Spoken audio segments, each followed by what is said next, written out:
Good morning, students.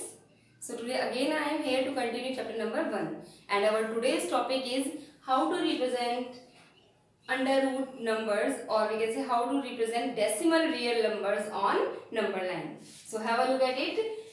If numbers are given in this manner like under root 6.5 or under root 9.3 or whatever number is given in form of decimal, then how can we represent them in on number line? So see what we will do. Our first step is to draw a number line. अपने एक number line draw करी. Number line is a line on which all the numbers are spaced equally.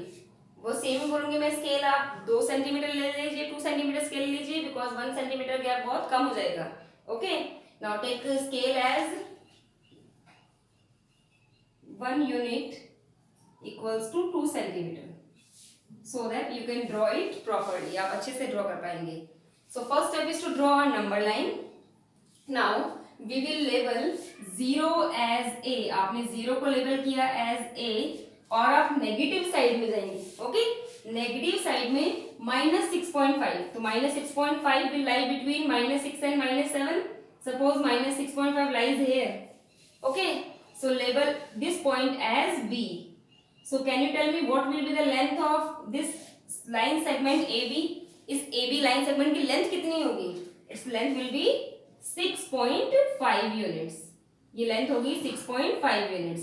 ठीक है, आप ये मत बोलना ma'am length होगी नेगेटिव 6.5 यूनिट. जब भी आप किसी चीज की लेंथ कोई डिस्टेंस फाइंड करते हैं, अगर मैं ये बोलूं कि what is the gap between point A and point B, so this gap is 6.5 unit, ना कि -6.5. Distance can't be negative, so length A B is 6.5 units. Now label this number 1 as C. इसको आपने C label किया. Now can you tell me what is the total length of BC? इस पूरी line segment की length कितनी है? पहले ये BA 6.5 यूनिट थी, अब आपने उसको 1 यूनिट और प्रोड्यूस कर दिया और बढ़ा दिया. So total length becomes BC becomes 7.5 units. तो आपके पास जो BC पूरा आ गया लेंथ वो आ गई 7.5 यूनिट्स. ओके, स्टेप्स भी आपको साइड बाय साइड लिखना है. Label 1 as C so that BC is equal to 7.5 units. Now next step is to draw perpendicular bisector of BC. Now we will draw perpendicular bisector of BC. Do you know what is perpendicular bisector? Suppose a line segment is given PQ. You need to draw its perpendicular bisector. आपको इसका perpendicular bisector draw करना है. क्या करेंगे आप? Keep your compass pointer at Q. Open your compass more than half of length PQ. आपने अपना compass pointer Q पे रखा और कंपास को इस PQ लेंथ की मोर देन हाफ खोल लिया. आपने कंपास को यहाँ पॉइंटर को यहाँ रख के इतना खोल के आपने एक आर्क ऊपर कट करी, एक आर्क नीचे कट करी. With the same radius compass को बिना छेड़े हुए आपने कंपास पॉइंटर को P पे रख दिया और आपने आर्क कट करी, जो कि प्रीवियस आर्क्स को कहीं ना कहीं कट करेंगे.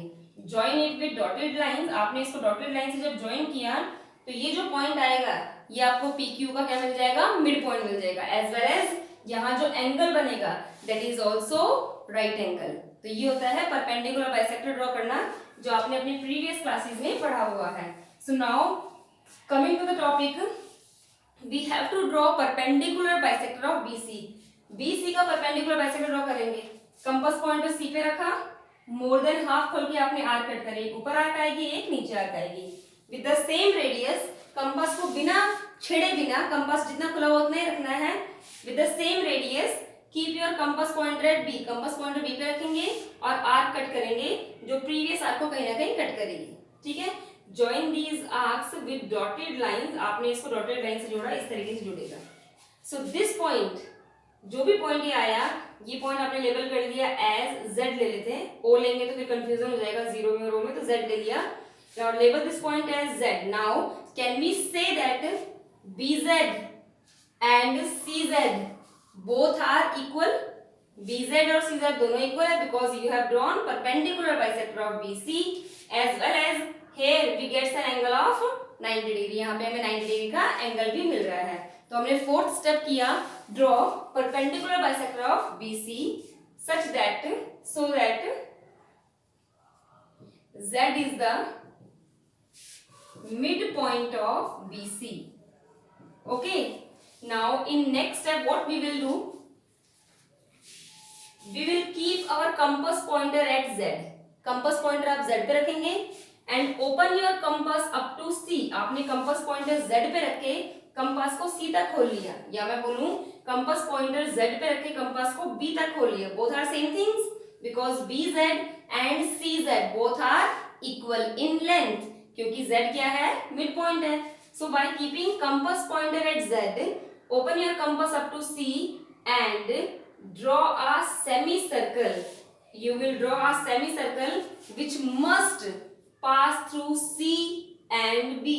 आपको z को सेंटर मानते हुए और cz या bz को रेडियस लेते हुए एक सेमी सर्कल ड्रॉ करना है जो कि c और b दोनों से ही होके गुजरेगा. दोनों से ही होके क्यों गुजरेगा? Because z is centre, mid point पे लाई कर रहा है and cz and bz both are equal. If out of these two points any point lies outside or inside semicircle, that means you have committed mistake somewhere. अगर दोनों में से कोई सा भी पॉइंट सेमीसर्कल के अंदर या बाहर आ जाता है तो आपने कहीं गलती करी है, आपने कहीं कंस्ट्रक्शन में मिस्टेक करी है, वो आपको वापस से चेक करना पड़ेगा. Okay, so now what we did, taking, right down fifth step, taking z as center and radius as cz.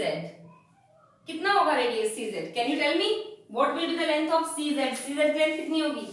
cz is equal to half of bc. क्या cz bc के हाफ के इक्वल नहीं है? Because आपने bc का perpendicular bisector draw किया था. सो cz is equal to half of bc. bc कितना था? 7.5. half of 7 point gives 3.75 units. Okay, so cz is 3.75 units. So taking z as center and radius as cz, which is equal to 3.75 units, draw a semicircle. Draw a semicircle which must pass through C and B. Okay, थोड़ा सा lengthy concept है लेकिन आप step लिखते रहेंगे तो आपको ध्यान रहेगा फर्स्ट स्टेप में हमने क्या किया, सेकंड स्टेप में क्या किया. So steps are must to write 9 class. Now see what we will do. Now at this point A we will draw an angle of 90 degree. इस A पे आपको एक राइट एंगल बनाना है. राइट एंगल बनाना आपने previously सीखा ही था. Keep compass pointer at A, cut an arc. ये आर्क बहुत बड़ी भी नहीं लेनी है और बहुत छोटी भी नहीं लेनी है. Okay, now keep your compass pointer at this point.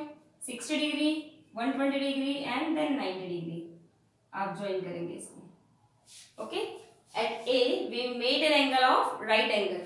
जब आप 90 डिग्री एंगल बनाएंगे then you will observe, you will feel that ये 90 डिग्री का जो आपने एंगल बनाया it will intersect that semicircle at a point. वो सेमी सर्कल किसी एक पॉइंट पे कट करेगा. Label this point as D. इसको D लेबल कर देते हैं. Next step is draw an angle of 90 degree at A which will intersect semicircle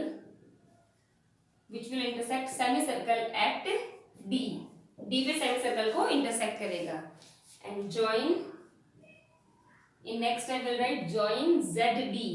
आप ZD को join कर देंगे. now see, ZD को join करने के बाद can we say that ZAD is a right angled triangle? क्या आपको ZAD एक right angle triangle मिल गया? Definitely मिल गया because here we made an angle of 90 degree. Now after getting a right angle triangle AZD, now we have to see that which sides are known to us. अपने पास कौन कौन sides है? देखिए, in right angle triangle AZD, if any two sides are known to us, then we know that third side we can find easily with the help of Pythagoras theorem. अब देखिए check करते हैं कि क्या हमें कोई सी साइड की information है भी या कोई सी साइड नहीं पता. Okay, before going to the triangle अब मुझे एक बात बताइए. In a circle we have infinite radius, right, and all the radii are equal. सारे रेडियस इक्वल होते हैं नहीं होते? Obviously Same is the concept with semicircle. In a semicircle we have infinite radius. ये radius है. अगर मैं बोल रही हूँ OC is radius, then what can you say about OA? Isn't it radius? ये भी तो radius है. OD कुछ भी आप डालेंगे वो सारे radius and all the radii of a circle are equal. तो मैंने ये concept क्यों बताया? Now please have a look at this diagram. ZC is radius. ये radius है. Then what about ZD? It is also radius. तो क्या दोनों की लेंथ इक्वल नहीं हुई? ZD इस ट्राइंगल AZD की साइड आ गई, हाइपोटेन्यूस आ गई, साइड अपोजिट टू 90 डिग्री. ठीक है ना? तो ZD is equal to ZC. ZC आप ऑलरेडी फाइंड कर चुके हैं 3.75. So from here we will get CZ is equal to DZ is equal to 3.75 units. Why? Because radii of same semicircle. बेटा radii means radii is plural word for radius. एक से ज्यादा radius की बात करते तो हम क्या बोलते हैं? radii बोलते हैं. So CZ is equal to DZ. तो आपको इस ट्राइंगल की एक साइड मिल गई 3.75 units. Now have a look at this side ZA. आपको ZC पता है ना? ZC या CZ is 3.75 and it is 1 unit. अगर आप पूरे CZ में से AC यानी कि 1 यूनिट डिडक्ट करते हो तो आपको क्या AZ नहीं मिल जाएगा? बिल्कुल मिल जाएगा. तो यहां से आपको मिल जाएगा AZ is equal to CZ minus AC. ये चीज समझ में आई? हम AZ क्यों फाइंड कर रहे हैं? Because AZ is side of this triangle in which we have to work, जिसमें अपनों को वर्क करना है. तो यहाँ पे आप वैल्यू पुट कीजिए. CZ is 3.75 minus AC is 1 unit. तो ये आ गया 2.75 units. यानी कि आपको AZ ये मिल गया 2.75 units और DZ आपको मिल गया 3.75 units. Now which side is left? AD is left only. And if only one side is left in a right angle triangle, then we can find it with the help of Pythagoras theorem. So moving ahead in this, we will apply Pythagoras theorem in triangle ADZ. In triangle ADZ, by Pythagoras theorem, what we will get? We will get DZ square is equal to AZ square plus AD square. Now keep values. DZ will be replaced by 3.75 whole square is equal to AZ will be replaced by 2.75 whole square plus AD square. अब यहाँ डरना नहीं कि इतना बड़ा square करना पड़ेगा. No need to do square. अब यहाँ एक ट्रिक से काम लेंगे हम लोग. AD square is equal to shift this 2.75 square that side. So we will get 3.75 whole square minus 2.75 whole square. Right? Can we apply A square minus B square formula? Yes, we can apply A square minus B square formula. It will make our work easy. आप यहाँ square भी कर सकते हैं लेकिन square से काफी complicated हो जाएगा, कैलकुलेशन काफी बढ़ जाएगी. तो here we can apply formula A square minus B square which is equal to A minus B into A plus B. अब लगाइए formula A square minus B square. That means 3.75 minus 2.75 multiply by 3.75 plus 2.75 is equal to AD square. अब कर दो solve इसको. AD square is equal to 3.75 minus 2.75 gives 1. इन दोनों को आप subtract करोगे आंसर आएगा 1. 3.75 plus 2.75 ऐड कीजिए. 5 plus 5 10 carry 1. 14 plus 1 15 decimal 3 plus 2 5 6. That means AD square is equal to 6.5 multiplied by 1 gives 6.5 and AD is equal to square को right side में transpose कीजिए. It will convert to under root. तो आ जाएगा under root 6.5 plus minus under root 6.5 units.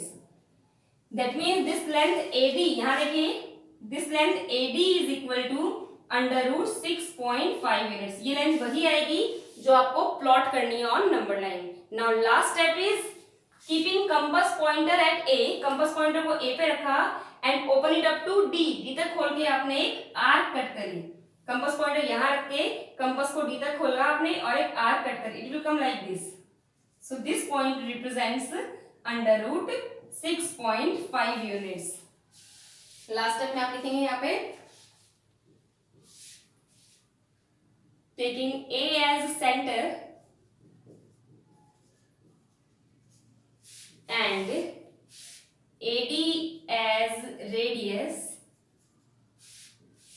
cut an arc on number line which represents under root 6.5 जो आपको plot करना था। देखिए नो डाउट लेंदी है बट डिफिकल्ट नहीं है बेटा। अगर आप ये स्टेप सारे याद रखोगे, first step is to draw number line, second step 0 you have labeled as A and negative minus 6.5 you have labeled as B, then produce this A to C, that means आपने उसको 1 unit और extend कर दिया, then whole length BC 7.5 units. फिर आपने क्या किया, BC का परपेंडिकुलर बाइसेक्टर ड्रॉ किया to get its centre, centre मिल गया आपको, Z पे कंपास रखा, C तक कंपास पॉइंट Z पे आपने कंपास पॉइंटर रखा, C तक खोल के आपने एक सेमी सर्कल ड्रॉ किया जो B और C दोनों से गुजरेगा। A पे आपने राइट एंगल बनाया जो सेमी सर्कल को D पे कट किया, D को Z से जोड़ दिया, मिल गया राइट एंगल ट्रायंगल। फिर बात आती है साइड निकालनी, CZ जो रेडियस है और DZ दोनों रेडियस है, दोनों सेम हो गए। फिर AZ क्या मिला, पूरे CZ में से 1 यूनिट माइनस कर दिया तो 2.75 मिला। ट्राइंगल ADZ जो राइट एंगल ट्राइंगल है उसकी दो साइड्स पता है, थर्ड साइड फाइंड करनी है, पाइथागोरस थ्योरम अप्लाई किया है। बिल्कुल स्टेप बाय स्टेप अगर आप याद रखोगे तो it not complicated. And after getting AD you will get under root 6.5 units. Compass pointer A पे रखा, D तक खोल के आर्क कट करी, so you can label any of the real number on number line in this way. Okay, so please try 2 or 3 questions yourselves. You have to plot under root 9.3 on number line, under root 7.1. Please try these two. Okay, I think you can draw it, and in next class we'll meet with a new topic.